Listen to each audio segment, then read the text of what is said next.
মনোবীক্ষণ polyclinic, চিকিৎসার জগতে এক দশক। এখন এখানে সব বিষয়ে ডাক্তারবাবু একসাথে তলায়। ফোন করুন 7477999515 এই নম্বরে। ফরাক্কার সাথে ঝাড়খণ্ডের যোগাযোগের অন্যতম মাধ্যম বেওয়া খাল ব্রিজের অবস্থা বেহাল। জেলা প্রশাসনের পক্ষ থেকে নেওয়া হচ্ছে ব্রিজ সংস্কারের উদ্যোগ। মঙ্গলবার ব্রিজ পরিদর্শন করলেন জেলা পরিষদের সভাধিপতি সহ প্রশাসনিক আধিকারিকরা। আপনার আনন্দে আমাদের উদযাপন। বিয়ে হোক বা পার্টি, বহরমপুরে এবার luxury banquet hall at golden retreat.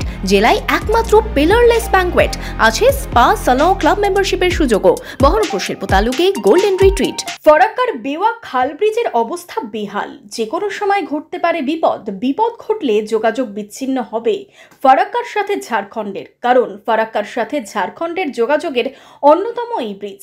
দীর্ঘদিন আগে ফরাক্কা এনটিপিসির পণ্য আনার জন্য তৈরি হয়েছিল গুমনি নদীর ওপর বেওয়া খাল ব্রিজ।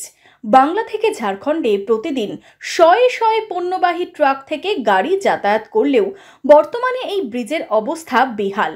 তাই ঘুরপথে পণ্য সামগ্রী আনতে হচ্ছে। ব্রিজ দিয়ে ভারী যান চলাচলে জারি হয়েছে নিষেধাজ্ঞা।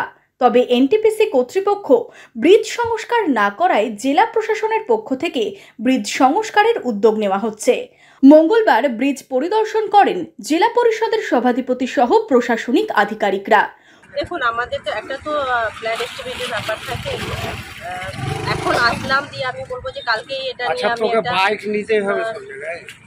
সিদ্ধান্ত নিয়ে নিলাম, সেটা নয়। একটা আমাদের ইঞ্জিনিয়ারদের নিয়ে সাথে একটা আলোচনা, এবং আলোচনার মধ্যে দিয়ে আমরা যত দ্রুত সত্ত্বেও আমাদের ব্যবস্থা নেওয়া। প্রশাসনিক কর্তা ব্যক্তিরা ব্রিজ পরিদর্শন করায় অল্প দিনেই ব্রিজ সংস্কার করা হবে বলে দাবি বিধায়কের। বাংলার সঙ্গে ঝাড়খণ্ডের এই ব্রিজের উপর দিয়ে আমাদের যাতায়াত। এই ব্রিজ কোনো কিছু হয়ে গেলে হাজার হাজার মানুষ কষ্টের শেষ থাকবে না। তো এইটাকে রক্ষণাবেক্ষণ করার দায়িত্ব ব্যারেজের, অথচ ওনাদের উদাসীনতায় কাজ হচ্ছে না। এবার আমরা জেলা পরিষদ পঞ্চায়েত সমিতির মাধ্যমে এই কাজ আমরা করব।